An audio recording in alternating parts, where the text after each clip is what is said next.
So sort of on that topic, what do you guys think the odds are? You hear it all the time. People talk about people coming out, as leaving the city, the Golden Horde, right? Yep. Going out to where you guys live. I'm a lot closer to the city limits than probably all three of you are. I call myself semi-suburban or I'm not rural, but I'm not suburban. So it's kind of, right in there. Although in 10 years, we are going to be suburban. So I've got to figure out where to move. But what do you think about, what would it take for people to actually leave? Because people stay in the inner cities, like the homeless people and all of those people, because of the resources there, because everything is right there. They can get whatever they need to. But when all of that is gone, hey, what's up, Jammer? When all of that is gone, do you think they are going to move out to the suburbs? Are they going to go where there's greener pastures? And do you think that would reach, say, where you guys are? Yeah. I guess I'll start. So the short answer is yes. And I think that great people are going to do horrible things when their kids are hungry, period. That's the way it is. And so if you guys go back way early in my videos, there's a video in there called How We Found Our Land. And I went through a threat and needs analysis of how to put as many natural barriers as you can between you and the Golden Horde, and how to structure something in a way that makes it hard, not impossible, because at the end of the day, they can get here. But if you can limit the amount, you can push them the way you want them to push them, then I think you can deal with it a whole lot easier. But the short answer is yes, I think that that's absolutely true. Okay, I'll go next. So contrary to what it may look like, I don't believe there's going to be a complete and total collapse of society. The Golden Horde makes for great prepper fiction. Historically, though, there's not much to support it. But what I do think is going to happen is we're going to go through a severe economic crisis that's going to rival what's happened in Argentina in 2000, what's going on in South Africa, what went on in Rhodesia during the collapse of the white rule. And history tells us that criminal gangs will come out and they will start raiding rural properties. And so am I concerned about the Golden Horde? No, the Mad Max people rolling out here like that. What I am concerned about is people coming out and staking out my place, catching me when I'm unlocking the gate, or attacking, kicking in my door at 1 o'clock in the morning, because we chose, instead of going the mutual assistance group route, we went for a larger community, an intentional community. And so we're all kind of islands out here on our own, and we can hold our own for a little bit against a concentrated attack like that from criminals. We can't do it from a sustained attack. So like if a couple of truckloads rolled up and they all start piling out, we'd be in a lot of trouble.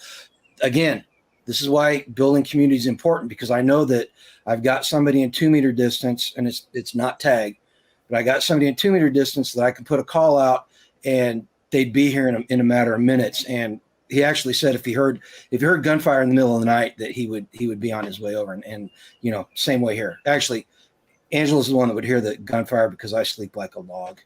Mm-hmm.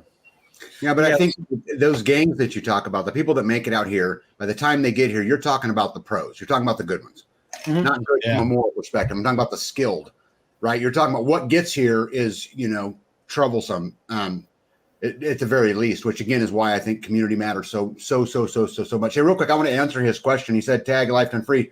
Do you have alarms for detection? The answer is absolutely yes. In fact, I think when you're building a homestead, security should be the first thing you think about. And every single thing you do should be number one on the list.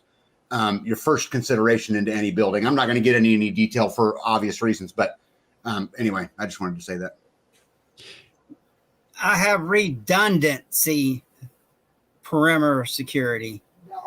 I got dogs. I got a lot of things that I ain't even going to talk about, but they ain't getting up on me. And I got a large crew that I can call that'll be here in 30 minutes, and most of them are combat veterans, and a lot of them got class 3 freaking license, and it would somebody be in deep crap if they rolled up here.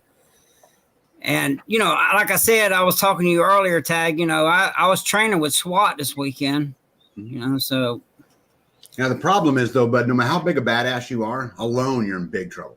Yeah. Oh, yeah. A lone man is easy prey. A lone man is easy prey. Yeah. For anybody You got to have a mag team. Yeah, I was a soldier. I know, Garen was a soldier. I don't know if either of you guys served, but I was not a soldier. I was a Marine. Get it right. Goodness. That's a soldier in my book. Anyway, I was in the Army. He was in the Marines. But, I know you can only be effective on watch so long. You can only take patrol. There comes a time where you can't, I worked 12 hours today outside on the Homestead. If I had to go do a 5-hour, oh my goodness, I'm old, man. I want none of that shit. No, thanks. No, thank you. Grumpy brought up a really good point too, because like the prepper fiction books and all the Golden Horde, the Mad Max type stuff, the things you like to read about, the movies we like to watch and all that, it's more about on any given day, I suppose. I mean, when things get bad, the odds of just localized groups, small groups of people that decide that, hey, we've got there's resources out here. If we're stealthy enough, if we get together, we can go get something out there. I think that's far more likely than the zombie apocalypse, right? Of everybody just leaving the city.